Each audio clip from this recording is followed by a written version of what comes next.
Um, dois, três. Estamos a falar. Muito bem. Ora bem, boa tarde a todos. Nós tivemos um grupo muito interessante em que fizemos uma volta, portanto, por todos os participantes acerca deste tema que tinha...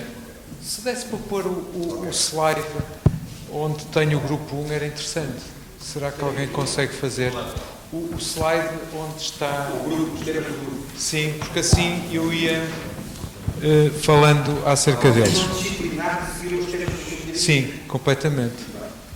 Então, gente bem educada, bem formada. Bom,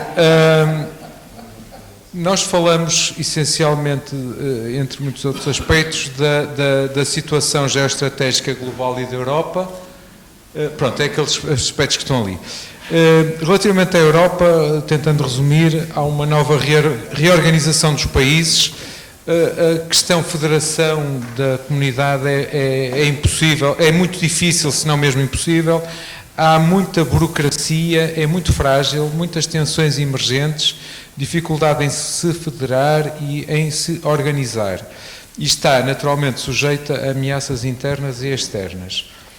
A diversidade dos povos da Europa, os conflitos regionais centenários, a Europa dos ducados, toda essa tradição. Isto leva-nos a que hoje tenhamos uma Europa que é um gigante económico, embora em diminuição do seu peso económico, e um anão político. Precisamos de uma Europa hierarquizada com controle da tecnologia. Qualquer input, força. E não temos defesa estruturada.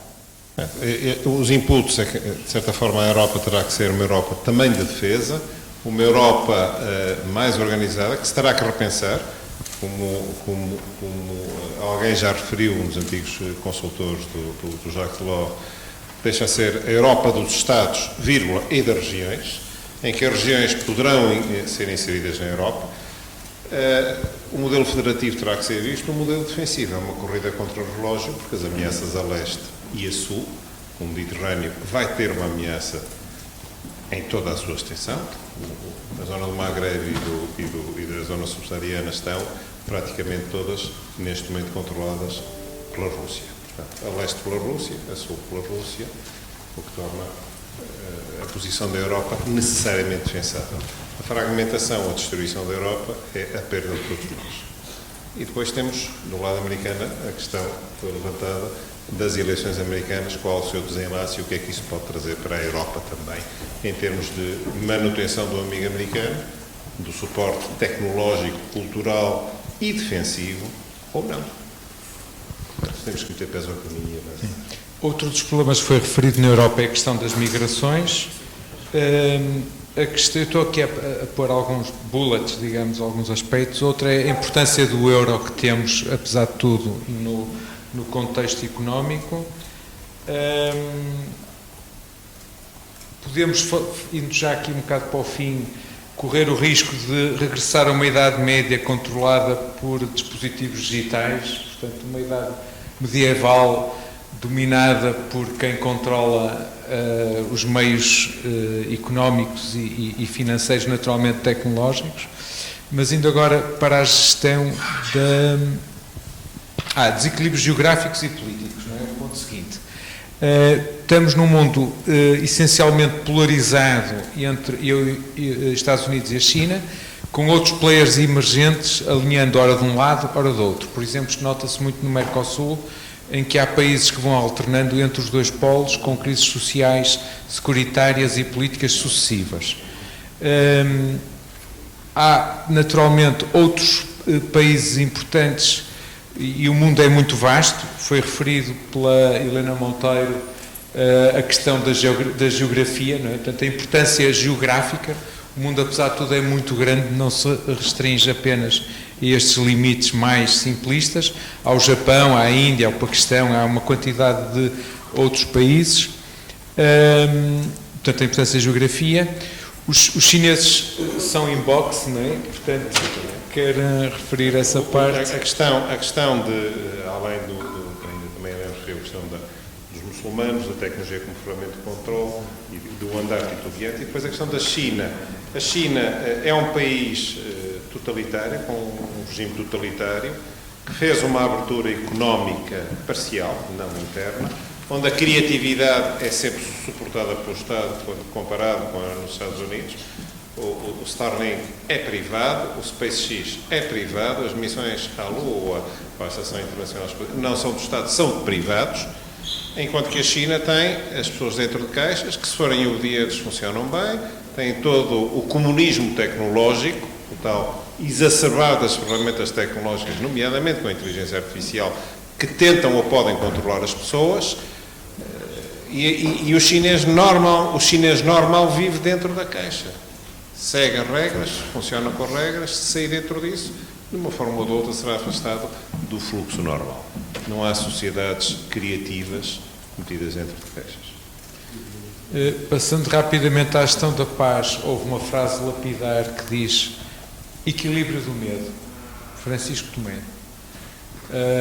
Resume em 2 palavras como é que se faz a gestão da paz. Já é assim há muitos anos e continua a ser. Claro que os medos vão mudando, os equilíbrios também. Há gapes, buracos acerca do funcionamento do mundo, nomeadamente na parte dos Estados Unidos, que não estamos a ver, nem sabemos o que estão a fazer. Não sabemos o que não sabemos, mas não quer dizer que não exista. Aqui do meu colega José Campos e Matos, José Alberto Campos e Matos, quer dizer que há aqui situações que nós, mesmo tecnológicos, militares, económicas, etc., que o facto de nós não as estarmos a ver ou não as conhecermos não quer dizer que elas não existam. Portanto, aqui não é teoria da conspiração, mas é poderes ocultos, enfim, é o que é, não é? É o que é. Em termos dos choques globais complexos, isso aí é quase mais evidente. Temos desde logo a emergência das redes sociais que controlam ou aglutinam bilhões de pessoas agindo como, ou milhares de milhões, não é? Portanto, bilhões à americana, agindo como ferramenta de controlo, cortina de fumo, influenciador de cidadãos, disseminador de fake news. E sabemos que quem as controla tem naturalmente um poder muito, muito grande. Houve uma mudança de paradigma nos últimos 200, 300 anos, de um paradigma piramidal e hierárquico para horizontal e em multicamada. Portanto, é uma mudança também muito, muito importante e complexa. Isto vai levar, de alguma forma, que sistemas burocráticos públicos vão desaparecer rapidamente e ser substituídas por máquinas e por inteligência artificial. A nova administração pública está em risco e o Estado de Providência também. Estas ilhas de poder que controlam as principais decisões e o capital serão substituídas por sistemas descentralizados. O poder baseado no capitalismo, o exemplo que foi falado do Elon Musk versus Zuckerberg, em que o Elon Musk tem, já sabemos, a Starlink, tem a SpaceX, tem as Teslas, tem a Neuralink, tem o Boring Company dos túneis, não é? E o Zuckerberg tem, não, sabemos todos, não é? A Meta e tudo isso. Ia só passar a palavra para poder falar um pouco, se quiser, daquela parte da burocracia e do fim da AT. Nós decretamos o fim da AT unanimemente, não há impostos para ninguém. A robótica começa com a automatização de tarefas manuais. Mas a inteligência artificial pretende substituir nas tarefas de base intelectual, nas tarefas sistemáticas. E o maior exemplo disso é todo o sistema de administração pública, que assenta em procedimentos burocráticos que vão sendo gradualmente executados por pessoas. As redes digitais, as bases de dados que existem, irão permitir a prazo a substituição do front desk por algoritmos, eventualmente até mais simpáticos do que algum atendimento que alguns possam ter experimentado já, mais rápidos e se calhar mais justos. E possivelmente, enfim, uma autoridade tributária ou o Ministério das Finanças daqui a alguns anos será uma Secretaria de Estado de um Ministério da Economia que terá um filósofo, um economista, um psicólogo, um sociólogo e um informático. E os parâmetros da economia serão feitos, as políticas de Estado serão feitas pela alteração dos parâmetros, dos algoritmos. é perfeitamente possível. O seu atendimento vai diminuir, e já vimos isso gradualmente na banca, que está a ser substituída a uma parte, vemos isso num conjunto de empresas em que o atendimento já não é público. É como dizem ao telefone, se não consegue resolver o seu problema, vá pelos outros canais que não existem. Vai à internet. Vai à internet. Mas isto é perfeitamente possível, não só neste setor, como noutros setores da administração pública, excessivamente burocratizados. A digitalização está feita, a transformação digital, a base de dados está criada, é só substituir o front desk, que é uma questão a tempo, o que vai criar problemas sociais de emprego, que irá criar problemas de ocupação das pessoas, mas, por outro lado, se calhar irá criar uma metodologia funcional, como já fazem os ingleses, muito mais simpática para o cidadão e possivelmente mais justa, mais célere e mais dialogante, ou com um diálogo mais fácil. Só que uma recapitulação de um colega que falou, que já não está cá, que é o Nuno Coelho, que fez aqui um resumo interessante sobre, de alguma forma, a parte geopolítica, que eu não referi anteriormente. Ele caracteriza a Europa como sendo burocrática, pretende ser um Estado federal, mas tal não é possível. A China é o pináculo da evolução da Coreia do Norte, pessoas controladas, sociedade beligerante, sociedade autocontrolada, com cidades absolutamente fantásticas, 80, 90 cidades novas, todas super digitalizadas, que é o paraíso orwelliano. Paraíso, entenda-se, isto foi uma parte meu. Por outro lado, temos os Estados Unidos, que é o caos organizado. Ao contrário da Europa burocratizada, nos Estados Unidos há liberdade de pensamento, há o pior e há o melhor, mas também as grandes fortunas, as grandes inovações neste momento estão por lá, não é? A África continua a ser, foi até usada a expressão carne para canhão, ocupada por chineses, por russos, como há bocado se falou, o Sahel já é dominado por russos, o Mercosul também já se falou, que é uma deriva, tanto salta para um lado como para o outro. Não sei se já tinha dito, mas não era aqui, mas ou era de mais à frente, já estamos a acabar. Estamos a acabar. Há o risco de se criar uma sociedade de humanoides que possam recriar-se e multiplicar-se, ou transhumanos, ou seja o que for. Mais uma vez o Elon Musk tem a Neuralink, está a trabalhar bem nisso. E pronto, basicamente tínhamos estas notas. Para terminar, no que se refere aos equilíbrios dos poderes assimétricos, temos um certo equilíbrio entre o coletivismo e o individualismo, que se vai alternando e entre as democracias e as autocracias.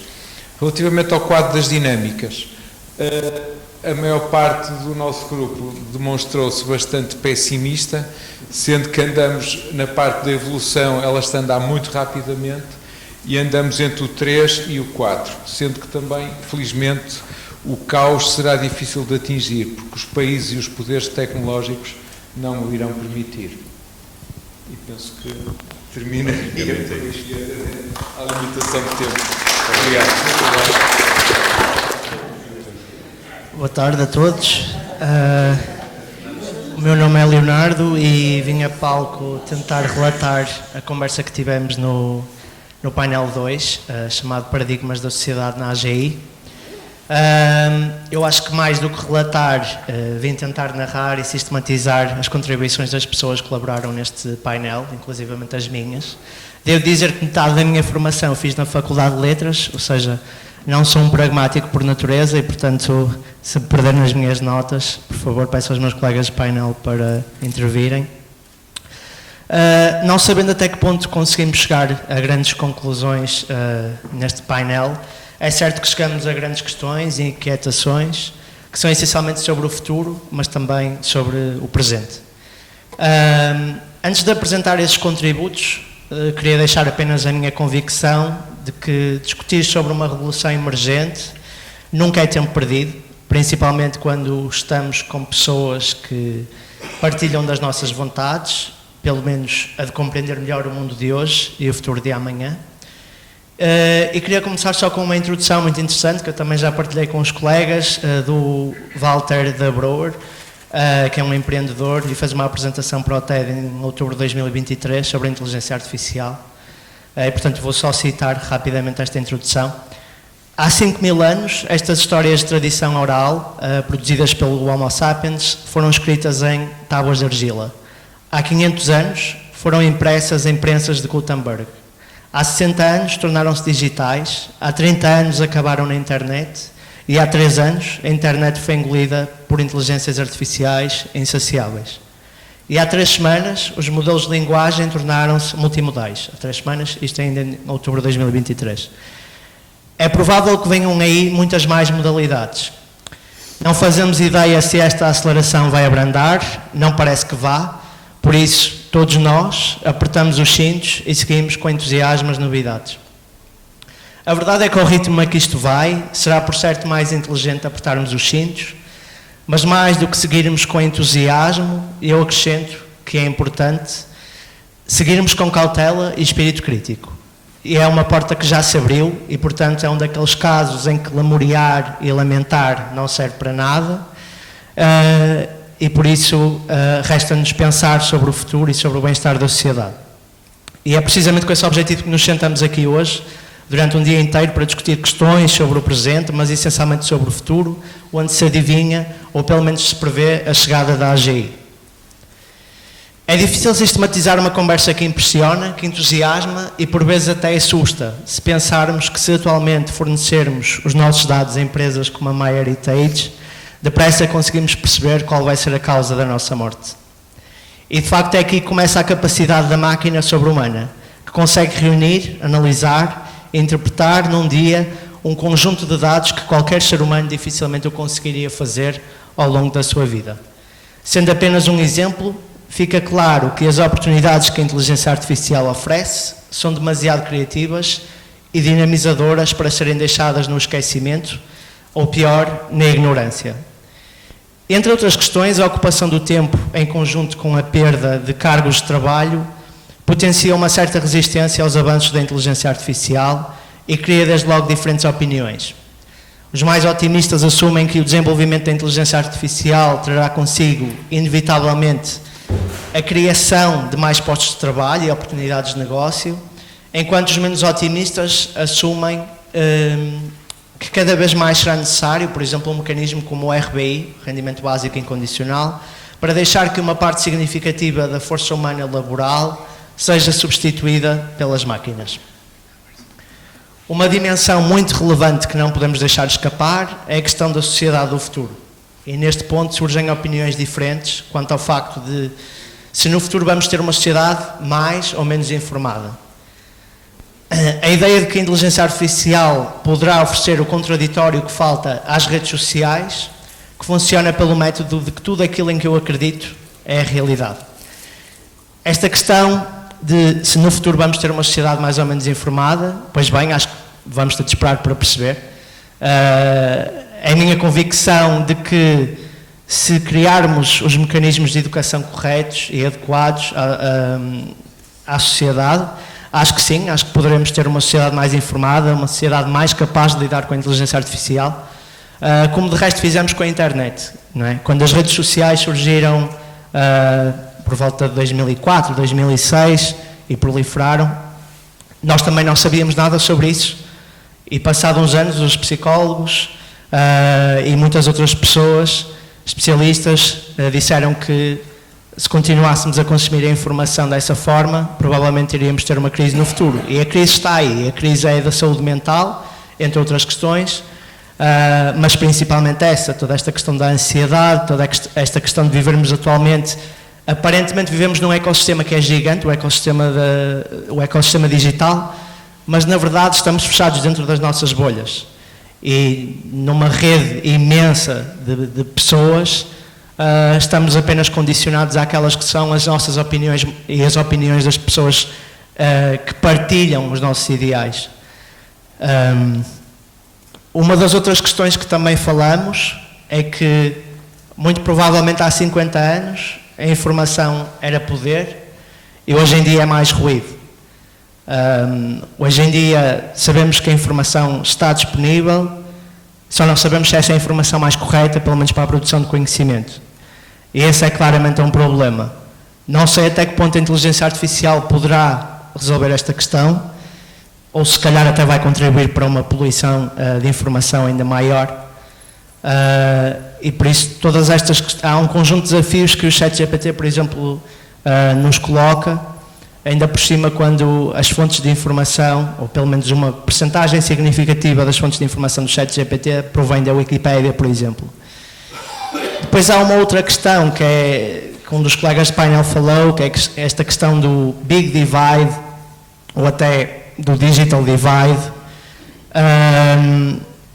E, mais uma vez, o RBI pode ser uma solução para isso, só que o grande problema é que ainda não sabemos como financiar o RBI.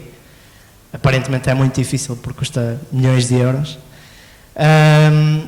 E depois perceber até que ponto é que haver esta tech divide entre os países que têm as maiores tecnologias avançadas e aqueles que não têm, até que ponto isso vai ter influência sobre a sociedade.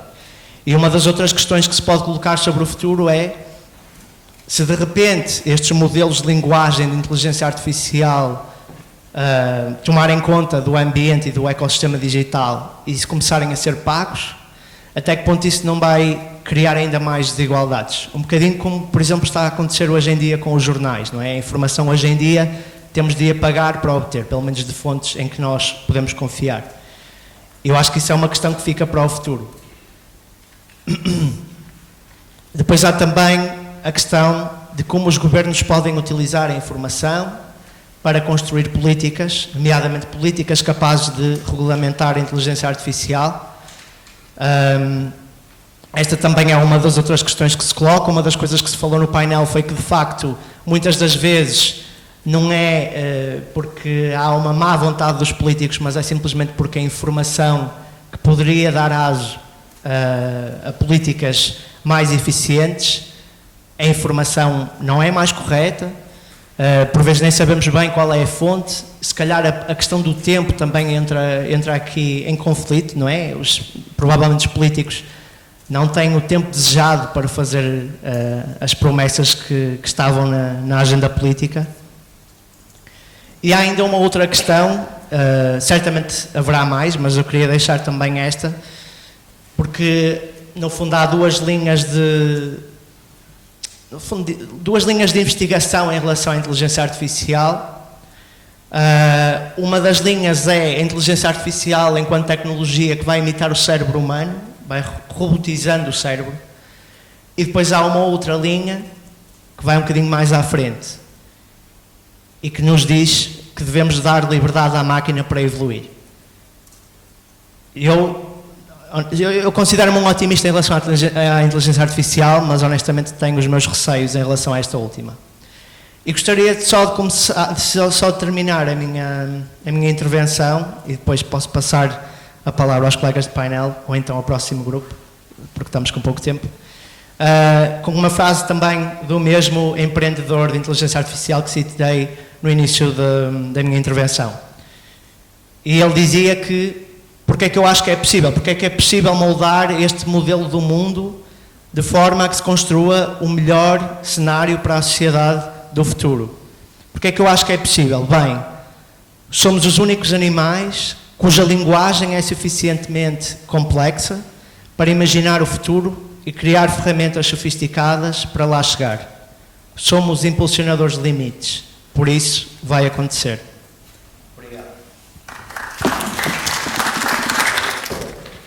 Bem, eu vou ser mais sucinto, eu vou tentar fazer uma breve apresentação do que o nosso grupo discutiu. O nosso tema, se que já esteja a aparecer, é o humano na AGI. Okay?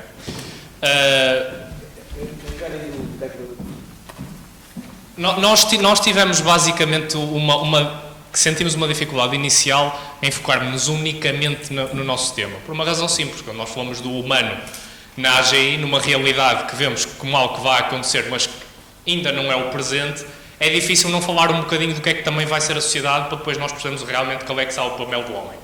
Então houve alguns tópicos aqui que nós de facto acabamos por também abordar dentro do tema da sociedade, sempre com o centro no homem, no humano.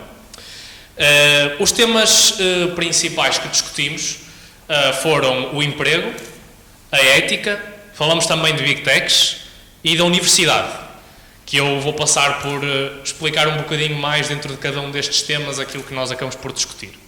Dentro do emprego, que é um dos pontos fundamentais, porque representa uma grande parte da atividade de cada um de nós, de cada pessoa, o que ela faz, que acaba por depois por incorporar o que ela sente que é, de alguma forma. Percebemos que há um conjunto de profissões que ficarão em risco, sem qualquer dúvida, tendencialmente as profissões mais técnicas, porque são as profissões que até hoje em dia, até antes de chegarmos a um ponto em que se chega à tal AGI, mesmo hoje em dia algumas destas profissões já começam a ver parte das suas competências, se não totalmente as suas competências, a ser substituídas por ferramentas de inteligência artificial. Depois, todo o tema dos robôs também, a robotização, não só generalizada, mas também os próprios humanoides, porque, de facto, também são mais eficientes que o ser humano em muitas atividades e representam menos custos, a médio e longo prazo, em alguns casos, inclusive, a curto prazo.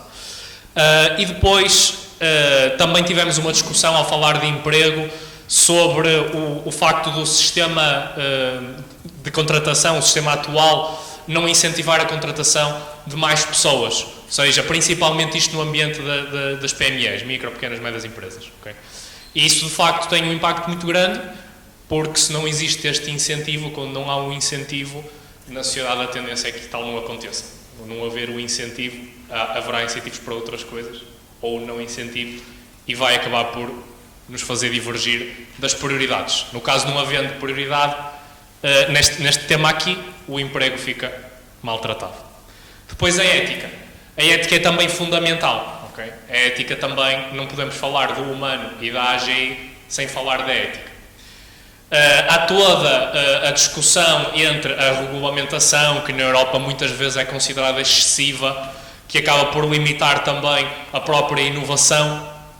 Temos também as questões da privacidade, que acabam por ser, de certa forma, paradoxais, que nós queremos aumentar essa privacidade. Por outro lado, nunca houve tão pouca privacidade e, ao mesmo tempo, há tanta necessidade da sua existência, sendo o paradoxo passa um bocado por ser uma barreira, um limitador, e à transparência que tanto nos faz falta hoje em dia nas questões da inteligência artificial.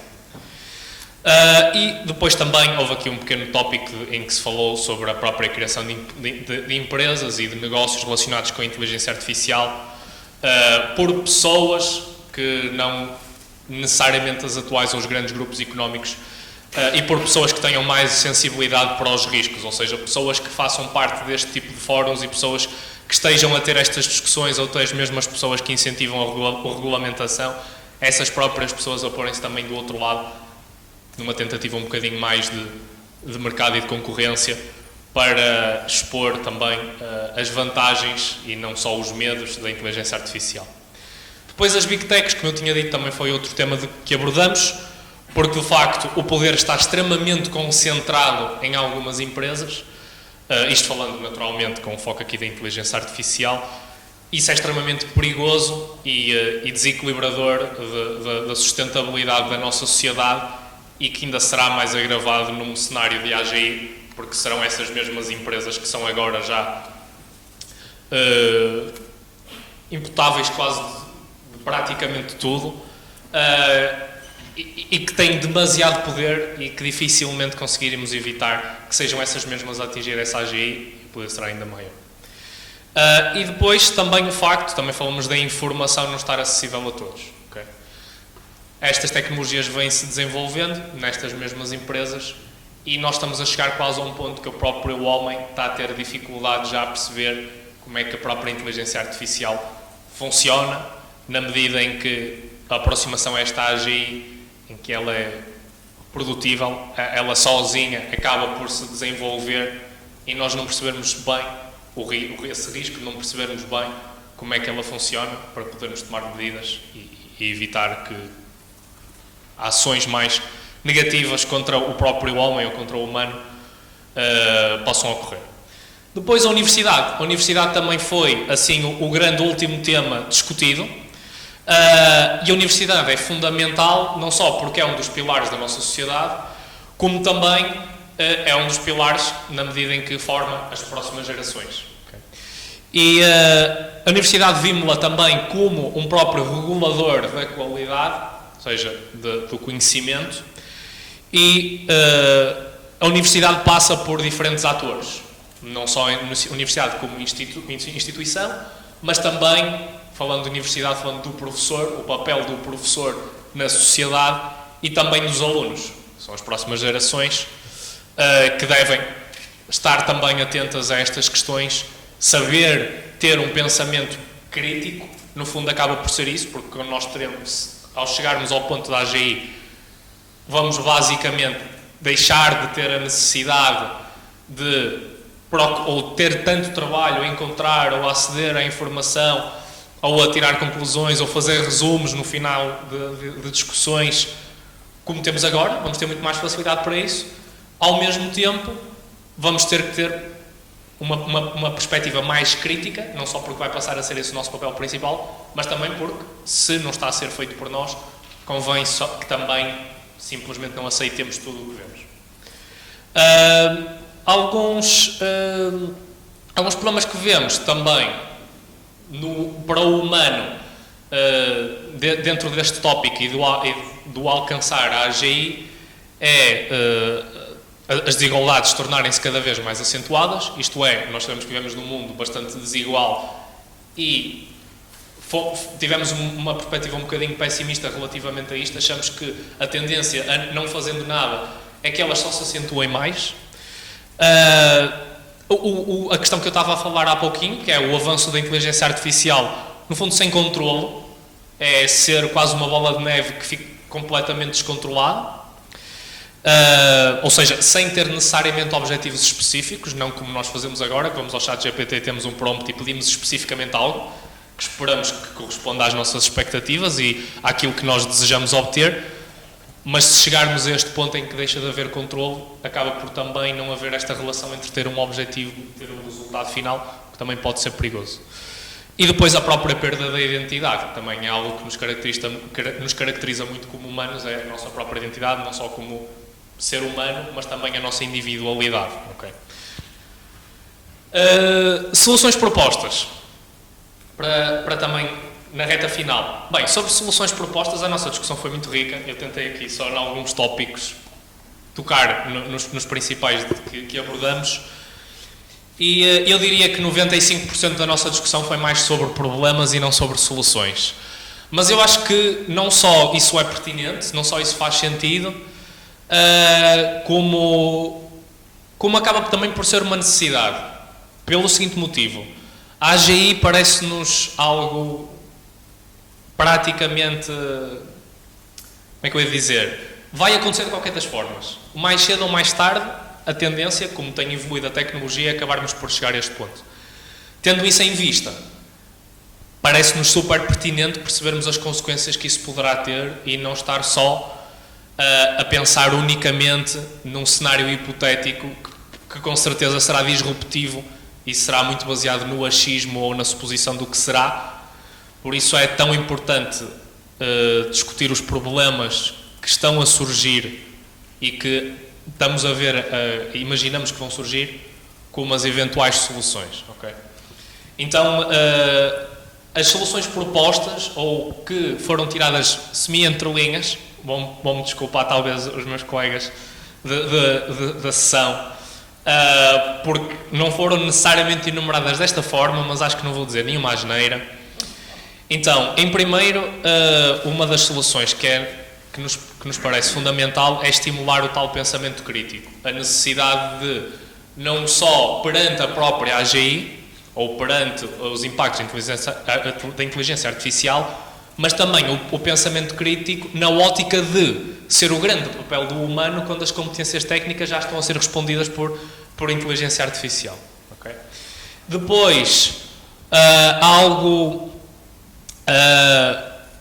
assim, mais uma mudança grande na nossa realidade seria mudar o contexto político atual, uma chamada nova ordem, ou seja, claramente como as coisas estão a ser feitas até agora, não nos parece que o futuro será muito favorável e seria talvez mais realista achar que conseguiríamos quebrar esta corrente e a forma como as coisas estão a evoluir, existindo de facto um novo contexto político, que foi também o que permitiu que a gente chegasse ao ponto que chegamos agora, para o bem e para o mal, mas na ótica de vermos a AGI em parte como uma ameaça se for descontrolada e de aumentarem as desigualdades e todos os outros temas que falamos anteriormente, esta mudança parece-nos necessária.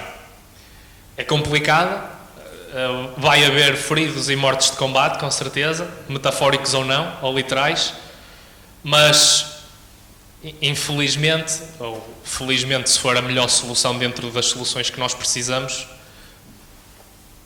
achamos que é uma das soluções. E por fim, também referimos a questão da inovação disruptiva, que é perante a disrupção, que será causada pela AGI, que é bastante imprevisível saber o que é que vai acontecer no dia a seguir, na semana a seguir, no ano seguinte, a termos alcançado esta AGI. Por ela ser disruptiva, também passam um pouco por soluções disruptivas para podermos mitigar os efeitos negativos, corrigir os problemas e termos um futuro melhor. Por isso, tudo o que for inovação disruptiva, isto é, criar valor, gerar valor, qualquer que seja a forma, mas gerar valor que seja disruptivo, ou seja, que mude os modelos ou as práticas que nós façamos agora, também acaba por ser positivo e acreditamos que será sempre numa dessas três soluções que passará ao futuro. Depois, não posso deixar por levantar uma questão, que foi uma questão que nós tivemos a discutir um conjunto de minutos considerável no nosso grupo, que foram as questões do chat GPT ou até da inteligência artificial, algum modelo de resposta ou de geração de texto de inteligência artificial, e que tivemos muito tempo a discutir isto, e que deixo também aqui como nota final para vocês pensarem, é se a inteligência artificial ou se uma AGI, isto houve várias variantes, uns disseram AGI, outros disseram inteligência artificial ao dia de hoje, outros disseram replicar exatamente a conversa, outros disseram que era simplesmente chegar às mesmas conclusões, mas no fundo, simplificando, se as conversas que nós tivemos no dia de hoje conseguiriam ser replicadas pelo chat GPT, ou por uma AGI. Isto na ótica do nosso tema, terminando aqui, de realmente distinguir o que é a inteligência artificial do humano, como é que conseguimos distinguir ambos, se aos dias de hoje já seria possível, ou até numa AGI seria possível, as conversas que ocorreram aqui hoje neste fórum terem sido entregues em segundos ou menos pelo chat GPT. Pronto, e fica essa questão aqui. Do nosso lado ficou assim, tendeu para a resposta ser que sim, que seria possível. Não foi unânime, nem conseguimos chegar a entendimento. Não chegamos a haver votação, porque já estamos a tentar mudar a ordem, já estamos a tentar chegar a uma nova ordem em que não há votos. Foi o mais simples. Por isso, pronto, mas deixo aqui a questão no ar e pronto, agradeço. Passo agora também para a moderação.